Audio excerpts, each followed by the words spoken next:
kapcsoljuk le? De azt kapcsoljuk. Azt lekapcsoljuk. Csak hol van hozzá? Kasparik intézmény.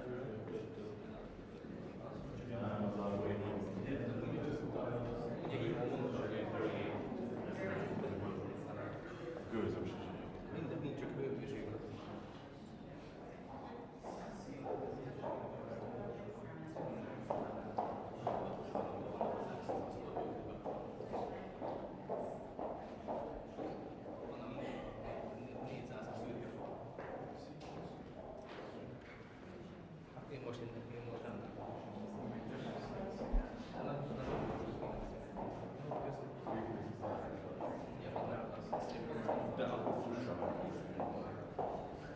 Szerintem kellene nyomni valahol kapcsolni.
The lights are still on.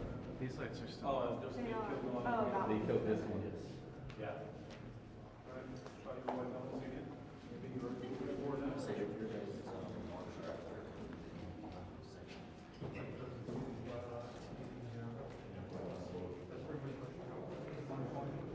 Like hours from now.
first, we have a meeting, then a handshaking pictures. And right now, we will have probably 30 or 40 minutes.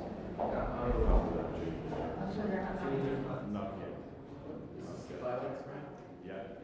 So we're not getting violence. No, but officials. Officials. We're just gonna stay right here. We figured 45 minutes. We float. 45 minutes? Yeah, that's what Said something like that,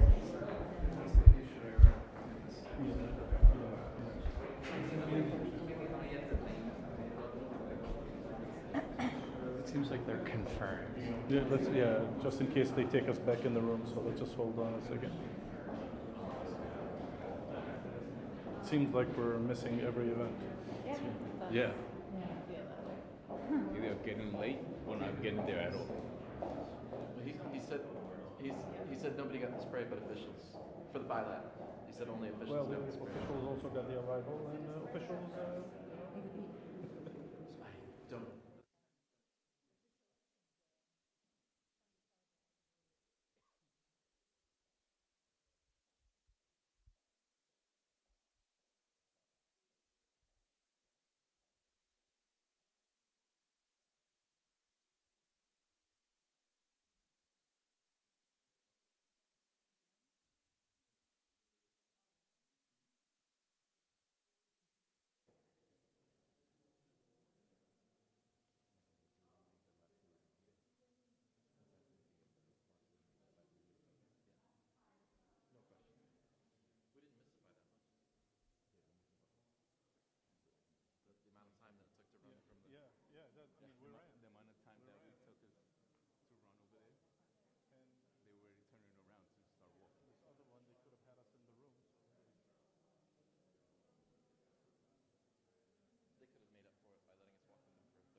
So we're gonna do a press conference later. You can say yes. All right, we're gonna go quick. Everybody grab yourself.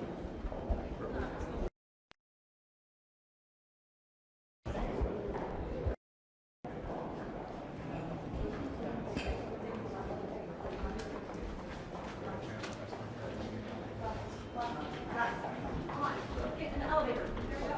Let's go. Come on. One more. No, that's all.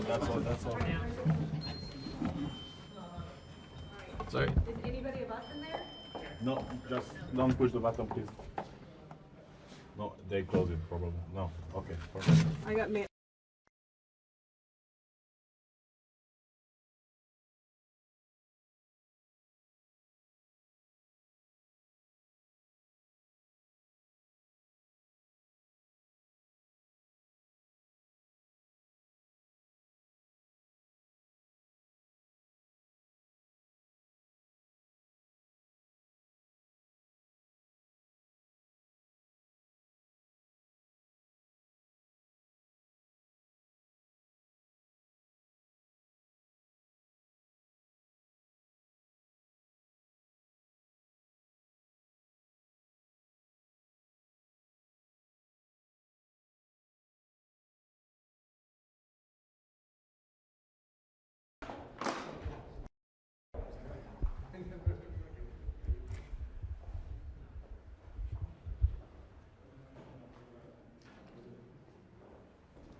No, no, that I mean, not everyone can propose queen.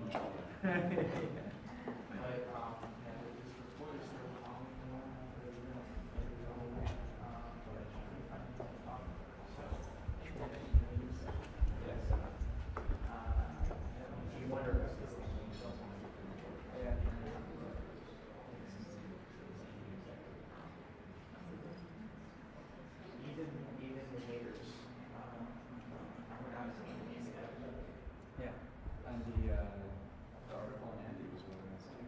Yeah, that's good. Your article wasn't so bad. No, it was good. Although it was not done by the lady, right? The character was different. Every time someone writes one of these things, it's what they're the same. Yeah, a version of my childhood, and then a version of college papers about college. There's nothing else to say. But there's always the liberal media. Like, they don't care. He's part of who you are.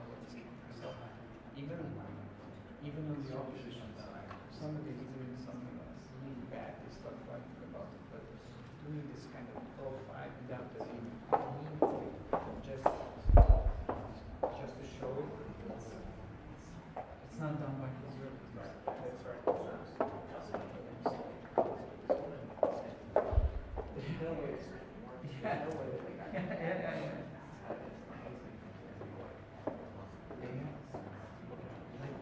It shows that they have unlimited amount of resources to dedicate somebody. It's almost like it's not full time. It's funding. Yeah. Yes. We're gonna step out.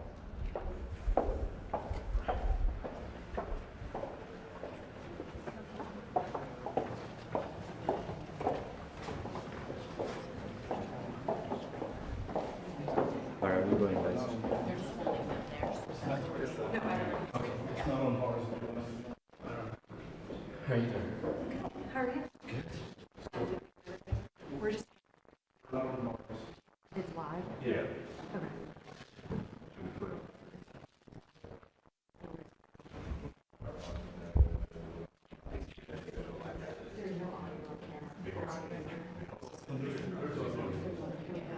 We can just take him there for 2 seconds. We'll put more stuff.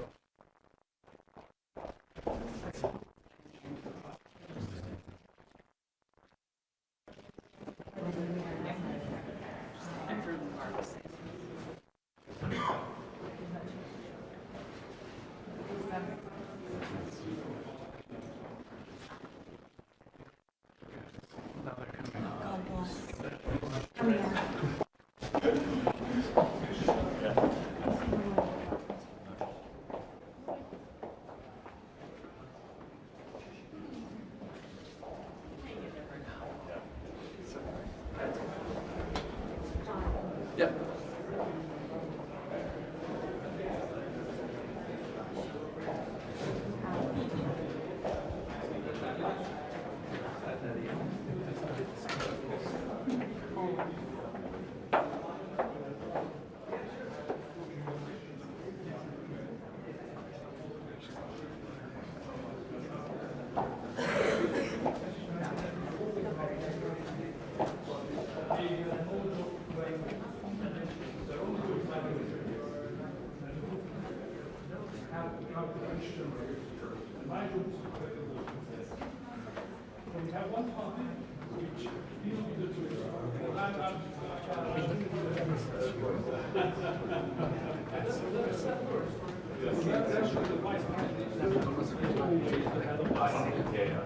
So this is the construction.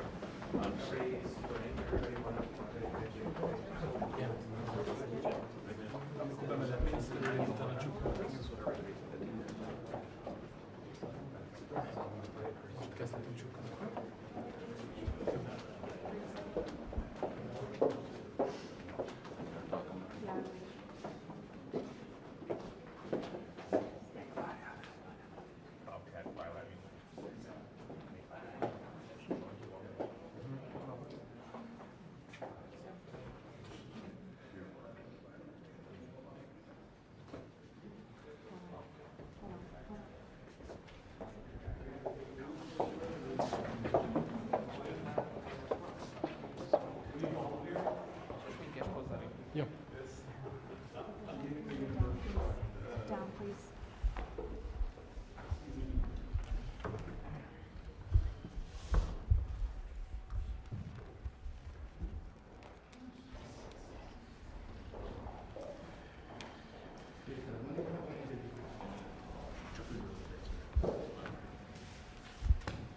Okay, welcome to all of you. Your Excellency, thank you very much for being so kind to visit us, especially in the high moment of the world politics, when it's difficult to understand what's going on many points of the world. It's a good occasion to exchange our views and understanding of what's going on the global political scene, and how is the fight which is going for the soul of the West we have in Europe, and what about it in America. And of course, because the special relationship between the Americans and the Hungarians, now we have the American-Hungarian Friendship Day. And thank you very much that you are so kind to upgrading that day by your presence. So thank you very much. On behalf of the Hungarian people, I just welcome you wholeheartedly. Great. Well, thank you. It's lovely to be here in Budapest, a beautiful city filled with amazing people. Like you said, the relationship and friendship between Hungary and the United States is very important to us, in part because we love the Hungarian people and this amazing nation and culture, but in part because the President loves you, and so do I, because you're such an important part of what has made Europe strong and prosperous.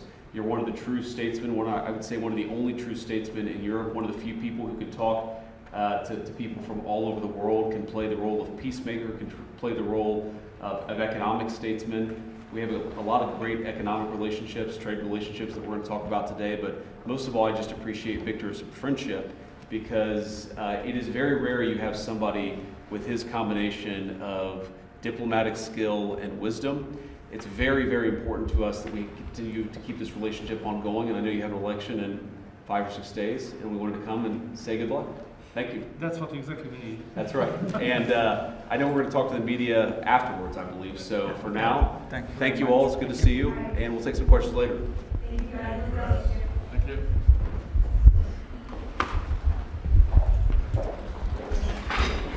I was led to believe that you're mean to the reporters. You guys are very nice to the reporters.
Sound check, check, 1, 2, check, 1, 2, sound check, check, 1, 2, check, 1, 2, sound check, check, 1, 2, check, 1, 2, sound check, check, 1, 2, check, 1, 2, sound check, check, 1, 2, check, 1, 2.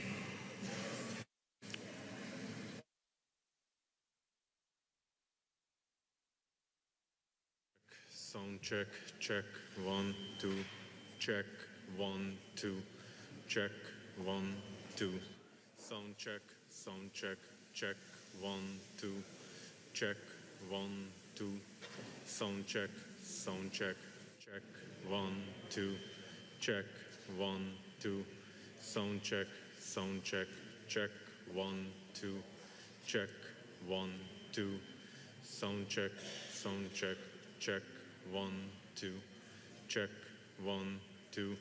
Sound check, check, 1, 2.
sound check, check, 1, 2, check, 1, 2, check, 1, 2, sound check, check, 1, 2, check, 1, 2, sound check, check, 1, 2, check, 1, 2, sound check, check, 1, 2, check, 1, 2.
Good afternoon, ladies and gentlemen. Good afternoon, ladies and gentlemen. I'd like to respectfully welcome you all, and I'd like to especially welcome His Excellency JD Vance, Vice President of the 50th Vice President of the United States of America, at this press conference on the occasion of his visit to Hungary. I'd like to welcome Prime Minister Viktor Orban, Hungarian and American delegation members. I'd like to ask Prime Minister Viktor Orban to deliver his statement. Good afternoon, ladies and gentlemen. If you'll allow me, I'm going to speak in my mother tongue, Hungarian. I'd like to respectfully and cordially welcome Vice President Vance in Hungary. The last time a Vice President from the US visited Hungary was 35 years ago, and we haven't had such a high-ranked American dignitary in Hungary for 20 years. And 20 years, that's quite a long period of time. With the election of President Trump, I believe a golden era has been ushered in our relations. We have enumerated the year of records was 2025 in terms of economic cooperation. 26 also is increasing impetus. We have increased our turnover with 50%. And we had 30 American companies announce FDI to the tune of 100 billion Hungarian forints. We've also strengthened our cooperation, expanded it with space technology and defense. We owe gratitude to President Trump and Vice President Vance for standing by Hungary during the past years. The United States of America is the strongest country in the world, and I am happy to say that they are our allies today. The peace and the security of Hungary, therefore, is guaranteed. Ladies and gentlemen, we also discussed the fact that Europe is heading towards one of the worst energy crises of all times. We are seeing drastic price hikes, and if we do not take measures on time, we are going to see a shortage of energy, oil, and gas. And in this situation, it is especially important that we have the energy cooperation between the US and Hungary, without which we would not be able to guarantee the energy needs of Hungary, and we could not cap our utility prices. We have talked about the United States' efforts to achieve peace. Hungary has always supported the US and President Trump personally in this peace effort. We've been living in the shadows of a war for 4 years now, and we are convinced that if President Trump were the president in 2022, there would not be a war now. It would not have started. And if the Europeans, especially Brussels, would not be blocking the peace efforts of the president, peace would prevail, would have been reinstated in Ukraine for a long time already.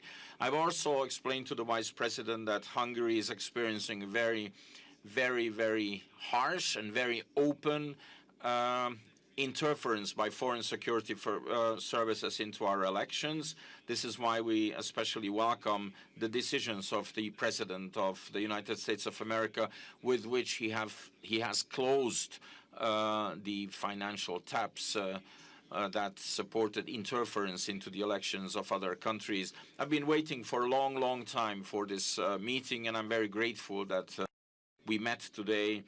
I am grateful that we were able to discuss with the Vice President the pressing issues, the great issues of Western civilization. I am not sharing any secret when I say that there is a continuous discussion between us, an exchange of experiences related to government work, especially in 4 areas. 1, migration. Number 2, gender ideology. Number 3, family policy. And number 4, global security. Because in these areas, fields, Hungary has amassed substantial experiences and quite an extended network of contacts in Eastern Europe and the Balkans. And as a result of our discussions today, we have agreed that it is in the interest of both parties to continue this cooperation, and that the strategic cooperation between the 2 countries is going to be continuous and will be continued. Thank you very much for honoring us with your presence, for coming to Hungary. Miniszterelnök úr, köszönöm szépen. Prime Minister, thank you very much. And now I ask JD Vance to deliver his statement. Well, thank you, Prime Minister, first of all, and thanks to the people of Hungary for welcoming me. This is a beautiful city, a city that I've been to once before on a personal trip probably 5 or 6 years ago. And I remember the first time that I came to this beautiful country, my wife was about 20 weeks pregnant with our second child. And now we've come back to Budapest, and my wife is 20 weeks pregnant with our fourth child. So there's an interesting way in which our trips to Hungary have rhymed. I also want to thank the President of the United States, who of course is a dear friend of Prime Minister Orban and a very strident supporter of Prime Minister Orban, because together the President of the United States and the Prime Minister of Hungary have been able to do amazing things.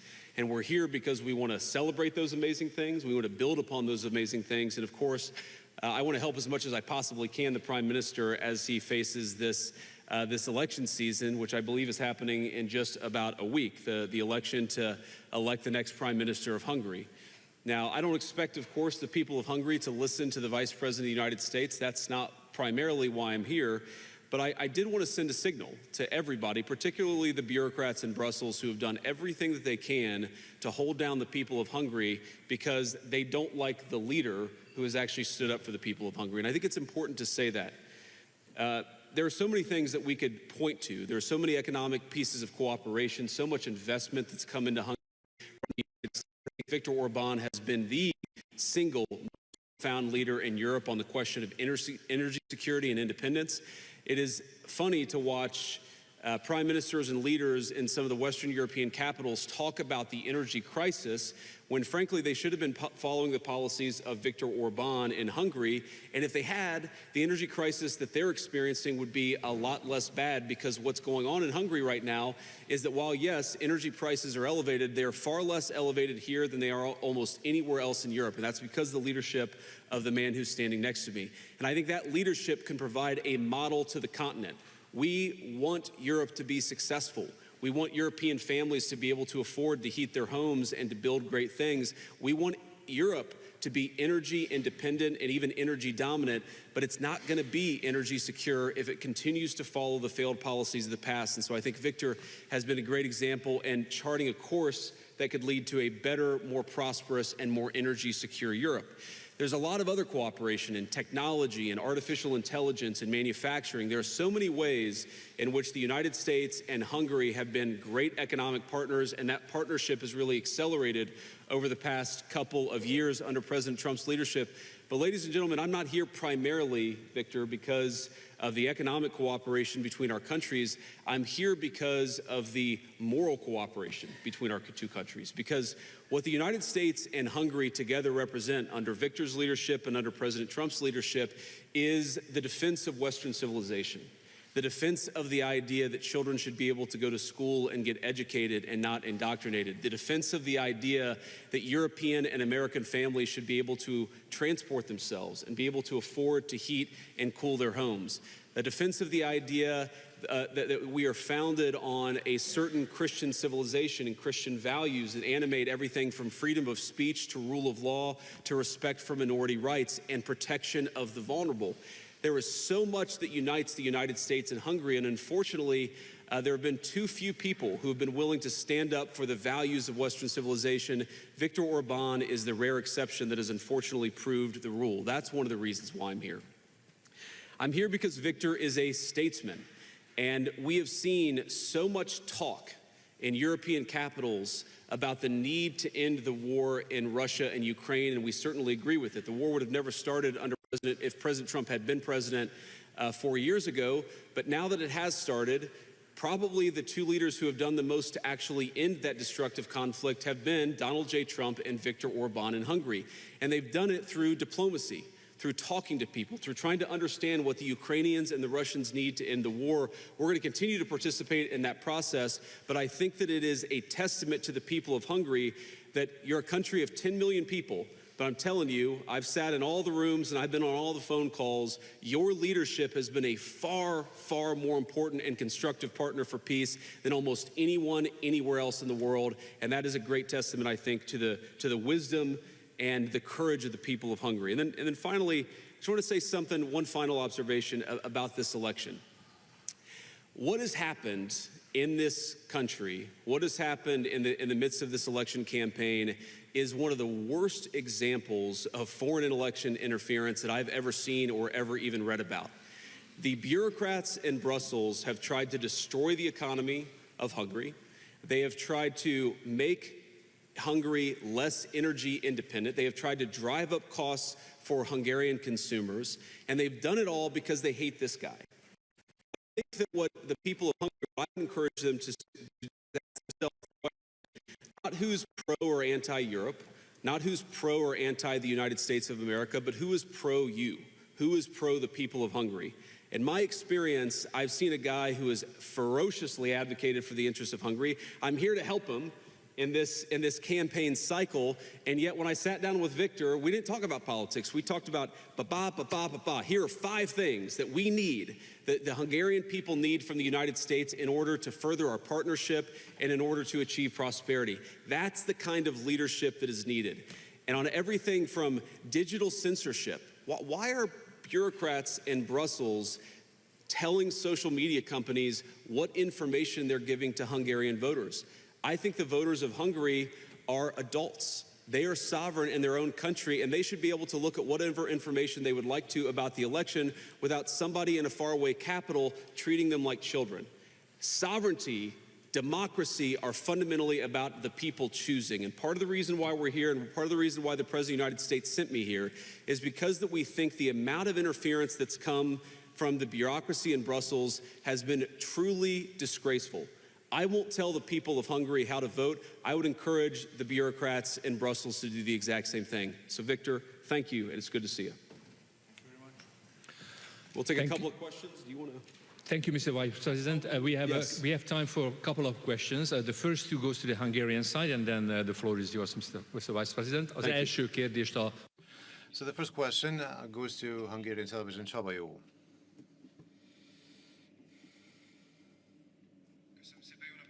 Thank you very much, and good afternoon. I would not like to stand up because of the cameras. Thank you. I have 2 questions. One is to Mr. Prime Minister, and the other one is to Mr. Vice President. From the Prime Minister, I would like to ask if they touched upon the possibilities of ending the Russian-Ukrainian war during the negotiations. And from the Vice President, I would like to ask you to comment on the threats of President Zelensky towards Hungary and personally towards Viktor Orban. Thank you. Okay. We did touch upon the Russian-Ukrainian war, which is a painful subject. We're talking about a war waged between 2 Christian countries. Moreover, in the territory of Europe. So these 2 sentences actually set out how serious this war is. And I have always really looked up on the President of the United States. I'm talking about the current President, obviously, that from the first moment onward, he regarded these 2 dimensions as most important.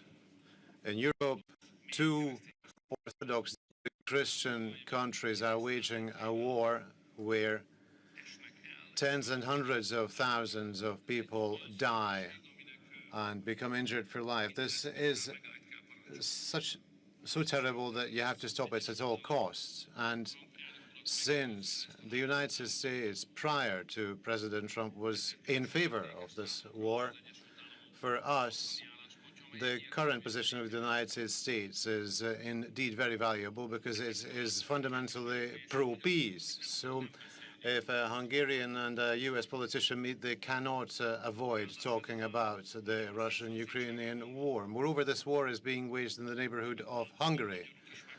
Hungarians also die in this war, since in the current territory of Ukraine, multiple Hungarians live who are drafted, occasionally with brutal coercive measures. They are taken to the front where they die. So you cannot avoid talking about the Russian-Ukrainian war during, especially so because previously the President of the United States had initiated a peace summit between the U.S. and Russia, and he recommended as a venue for these talks Budapest, the capital of Hungary, which is the perhaps only possible venue in Europe. And Hungary agreed to that.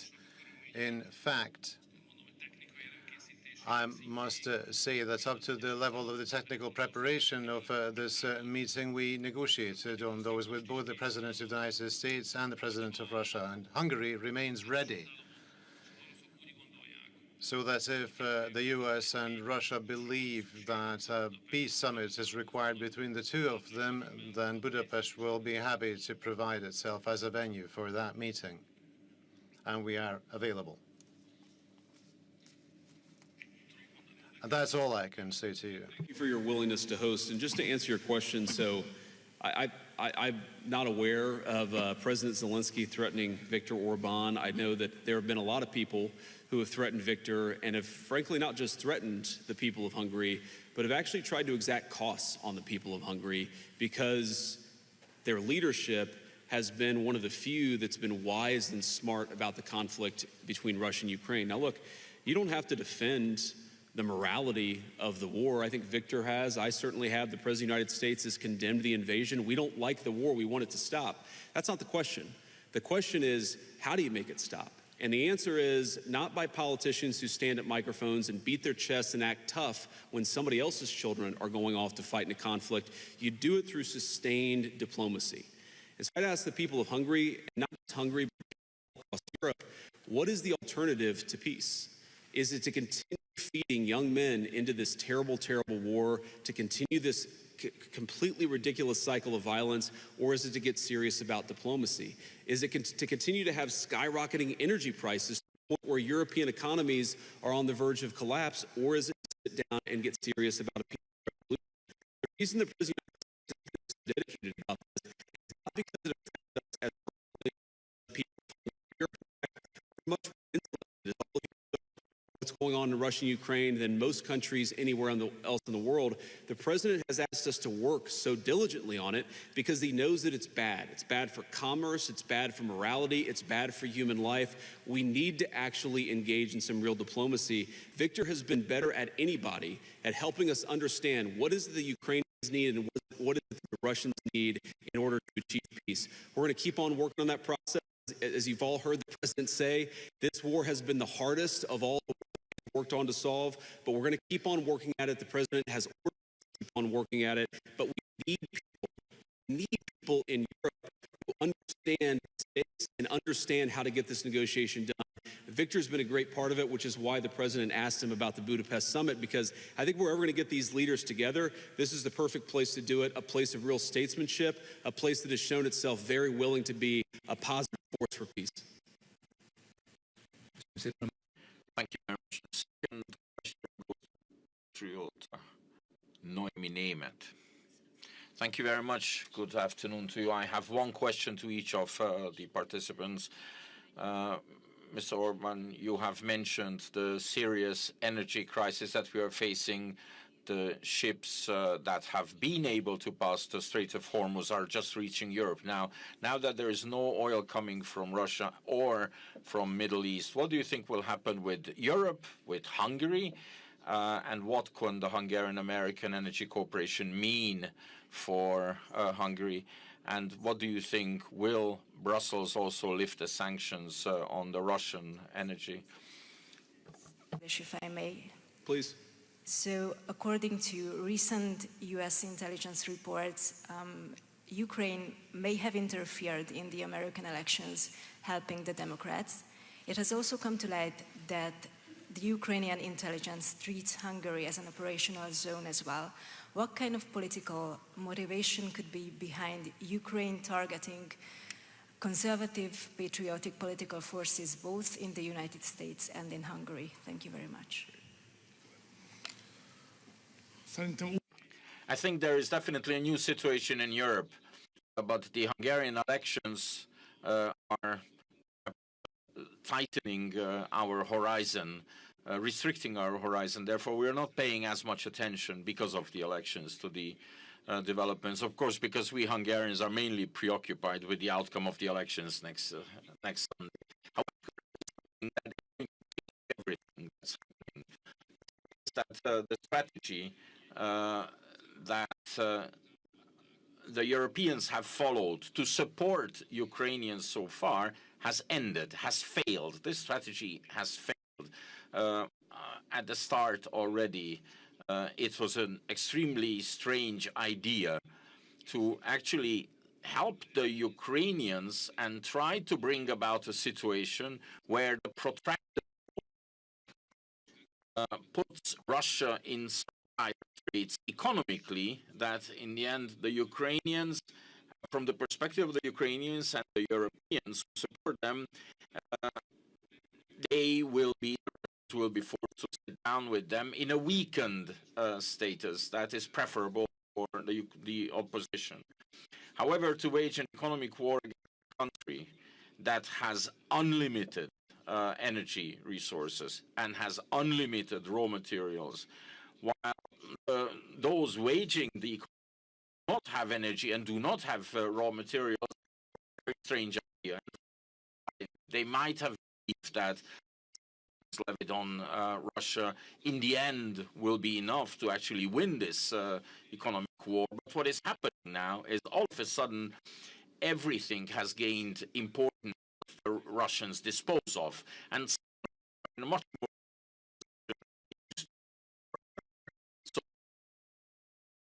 support of Ukrainian strategy basically failed, but now we're concentrating was paid to this. But we will be faced with an absolutely new situation after the Hungarian elections. The Hungarian situation is difficult. I do not want to make a secret of it, because it was first at the end of 2022 that the Ukrainians blockaded the gas that was from Russia to Hungary. We managed to fend that off with the Turks team, but just now, not much before the elections, and I think because of the upcoming elections, and in the hope of having a pro-Ukrainian government elected into office, they actually blockaded our oil pipeline as well. The oil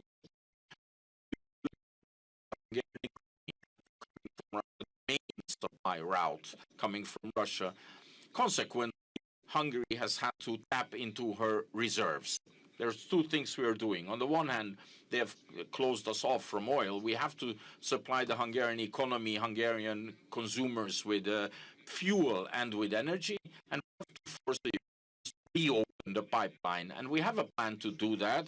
We are actually executing that step by step. And at the end of this, I am convinced, after the national forces win the election here in Hungary, there will be no option left for the Ukrainians than to lift this blockade, to reopen the pipeline, and Hungary can just go back to normal operation.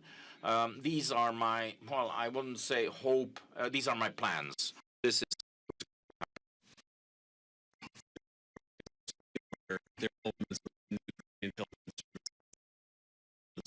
American elections, on Hungarian elections. This is part of the cost of doing business within some elements of the system. I try to remind myself that Ukraine, like the United States, is very complicated. There are good people and there are bad people. There are people that try to, there are people that just say, you know what, and that's what we support. You know, for example, there were people in the system who were campaigning with Democrats literally in the weeks before the presidential election where Donald Trump won.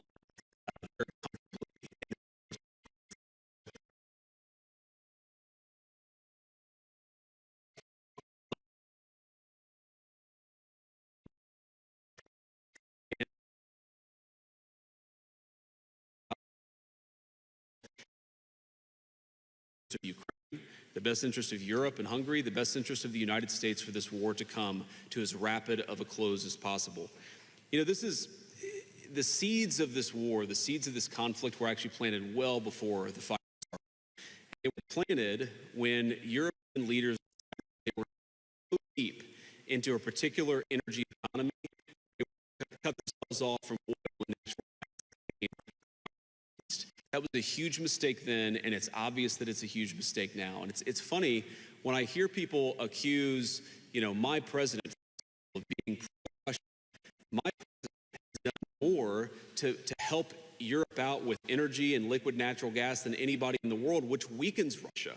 Because we would love our allies and our smart energy policies so their consumers can pay less money, but also when, God forbid, there's a conflict, they can rely on us rather than another country for the energy that they need. So it's so funny to me that very often people who accuse this black leader of being pro-Russia, the very people who created an energy-weak economy in Europe to begin with, and that has done more than anything to make Ukraine weak and Russia strong. We just want the killing to stop. We want to get back to commerce. We recognize there's a lot of difficult issues. The way to solve those issues is to talk to one another and engage in hard diplomacy. It's your call, please. Sure. So I'm going to call on a couple members of my pool because they traveled all night and are here with us. So let's start with Natalie at the Washington Post.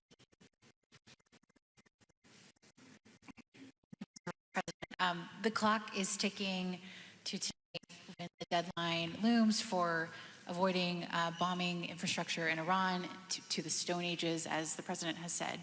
Do you have any new information to believe that a deal can be reached by then? And secondly, there's been some rhetoric from this administration, your administration, about war, God supporting the United States in this war, the strikes against Iran. Do you agree with that? And what do you make of the idea that God is on the side of the U.S. in these strikes? Well, so you asked if there's new information, and I don't, unless I have a text message from Steve. Well, I do have a text message from Steve Witkoff. Wouldn't you like to know the subject of this message? But no, I need to read it first before I talk about it. But here's what time is it in the United States right now? Okay, that makes sense. All right. Okay, so so Natalie, on this question of the deal, I really think there are two pathways. The president's been very clear about this. There are two pathways that this thing is ultimately going to end. First of all, the United States has largely accomplished its military objectives. There are still some things that we'd like to do, for example, an Iranian ability to manufacture weapons that we'd like to do a little bit more work on militarily. But fundamentally, the military objectives of the United States have been completed. So that means, as the president has said, very shortly this war is going to conclude. And I think the nature of the conclusion is ultimately up to the Iranians. I think there really are two pathways, and I'm oversimplifying this a little bit, but I think pathway one is where the Iranians decide they're going to be a normal country. They're not going to fund terrorism anymore. They're going to be part of the world system of commerce and exchange. And that's going to mean much better things for them economically. It's going to mean better things for the peace and safety of the world. It's going to mean a lot of good things for a lot of people all over the planet. That's option A. Okay. Option B is if the Iranians don't come to the table and they stop terrorism, just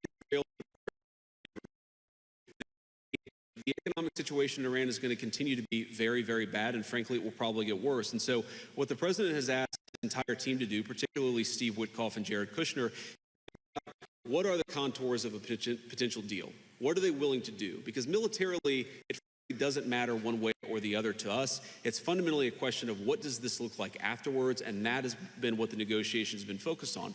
And the president's also been very clear that while the Iranians are trying to exact as much the United States has the ability to extract much greater economic costs on Iran than Iran has an ability to extract costs on us or on our friends in the world. So I hope that they're smart. The president has set a deadline for about 12 hours from now in the United States. We're going to find out, but there's going to be a lot of negotiation between now and then, and I'm hopeful that it gets to a good resolution. You know, the second question you asked about, you know, is God on our side, is God on, you know, whose side? I think my attitude towards military conflict has always been to pray that we're on God's side. And my own view is that we're doing this for the right reasons. We don't want a regime that is committed acts of terrorism to have it the world's most dangerous weapon, because that would mean a lot of innocent people dead. I certainly hope that God agrees with the decision that Iran shouldn't have a nuclear weapon, but I'll keep praying about it. And if he gives me a good answer, you'll be Next question. Let's see. I think we have Reuters and AP. Let's do Reuters. Okay, good. I checked my earpiece to see if somebody in my staff would tell me who I should call on, but Nobody answered. This is just Hungarian, so go ahead. Thank you, Mr. Vice President. This is Sumaya Pamuk from Reuters. I have a couple of questions. I do think you have to read that text because we have reporting that the United States is striking some targets in Karg Island. You did say that the military objectives of this war have been achieved. So could you help us understand why the president is still threatening to attack every bridge and every power plant in Iran? You also said that it will up soon. You did not give a specific timeline. You had said 4 to 6 weeks, and we're now in week 6. Do you have a specific timeline? Excuse me, these are spontaneous questions. That's a lot of questions. Okay, I'll stop. I mean, the Hungary question is, if Prime Minister Orban loses, do you commit, does the United States commit to working with the new leader? Will you have a golden age relationship with the new leader? Thank you so much. Well, of course, we're going to work with whoever wins the Hungarian election because we love the people of Hungary and it's an important relationship. But Viktor Orban is going to win the next election in Hungary, so I feel very confident about that and about our continued positive relationship. Victor, is that right? That's the plan. Okay, all right. So you asked about Karg Island. My understanding, having talked to Pete and General Kane about this, is that we were going to strike some military targets on Karg Island. I believe we have done so. The president's deadline has been followed by us and everybody else, and he said very clearly, we're not going to strike targets until the Iranians either make a proposal that we can get behind or don't make a proposal, but he's given them until Tuesday at 8 o'clock. So I don't think the news on Karg Island represents a change in strategy or represents any change from the President of the United States. He continues to say the deadline is 8 o'clock. And the deadline is for what? Fundamentally, what Iran is trying to do, because they've been defeated militarily, is they're trying to extract as much economic pain on the world as possible. And the President of the United States is a man who recognizes leverage, that if the Iranians want to exact a certain amount of pain, the United States has the ability to exact much greater pain. The President doesn't want to do that. I don't want to do that. I want to negotiate so aggressively, but is in the Iranian support. I think the President has talked about this. One thing I will say is that the Iranians were not the fastest before the war started. Negotiators now. So we recognize there's some delay sometimes in transmitting messages from one person to another, but we feel confident that we can get a response, whether it's positive or negative. We're going to get a response from the Iranians by 8 o'clock tonight. I hope they make the right is we want a world where oil and gas is flowing freely, where people can afford to heat their homes and cool their homes, where people can afford to transport themselves to work. That's not going to happen if the Iranians are engaged in acts of economic terrorism. So they've got to know we've got tools in our toolkit that we so far haven't decided to use. The President of the United States can decide to use them, and he will decide to use them if the Iranians don't change their course of conduct. I think that's it. Mr. Vice President, Miniszterelnök úr, köszönöm szépen. Thank you very much, Mr. Prime Minister, Mr. Vice President. That concludes our press conference. Thank you very much for being with us, and goodbye.